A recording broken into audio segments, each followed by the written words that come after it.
बिस्मिल्लाहिर्रहमानिर्रहीम। अस्सलामु अलैकुम वरहमतुल्लाहि वबरकातुह।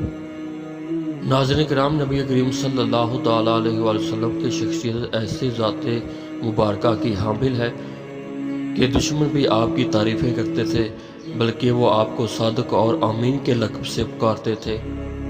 हज़रत जिब्रील अलैहिस्सलाम फरमाते हैं कि मैंने मशरिक़ और मग़रिब में हर चीज़ को उलट पुलट कर देखा, लेकिन नबी पाक सल्लल्लाहु अलैहि वसल्लम से अफजल कोई शख्स नज़र न आया।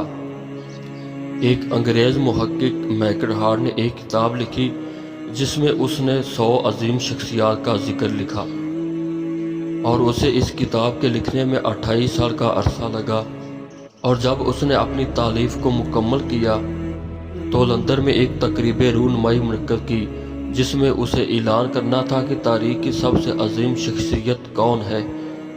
तो नाज़रीन, उस तकरीब में मिशेल हार्ट ने जिस अजीम शख्सियत का जिक्र किया, वो अजीम शख्सियत हमारे नबी करीम सल्लल्लाहु अलैहि वसल्लम की ज़ात मुबारका थी।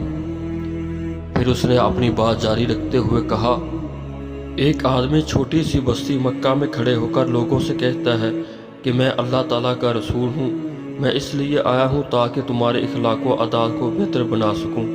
तो उसकी इस बात पर सिर्फ 4 लोग ईमान लेकर आए, जिनमें उसकी बीवी, एक दोस्त और 2 बच्चे थे। लेकिन अब उसको 1400 साल गुजर चुके हैं। ज़माना के साथ साथ उसके फॉलोअर्स की तादाद 1.5 अरब से तजावज़ कर चुकी है, और हर आने वाले दिन में उसके फॉलोअर्स में इजाफा हो रहा है।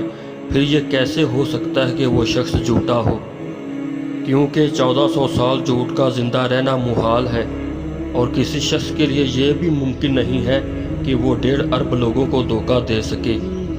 फिर मिशेल हार्ट ने एक और बात कही कि इतना तवील ज़माना गुजरने के बाद आज भी लाखों लोग हमा वक्त उसकी नमूस की खातर अपनी जान तक कुर्बान करने के लिए तैयार रहते हैं। क्या कोई हम है कि ऐसा कोई यहूदी है, ऐसा कोई मसीह है जो अपने नबी की नमूस की खातर, हत्ता कि अपने रब की खातर जान कुर्बान करे। आखिर में उसने यही कहा कि बिलाशुबा तारीख़ की वो अजीम शख्सियत हज़रत मोहम्मद मुस्तफ़ा सल्लल्लाहु अलैहि वसल्लम की ज़ात मुबारका है। तो नाज़रीन, उसके बाद पूरे हाल में उस अजीम शख्सियत और सैयदुल बशर सल्लल्लाहु अलैहि वसल्लम की हैबत और जलाल से खामोशी छा गई।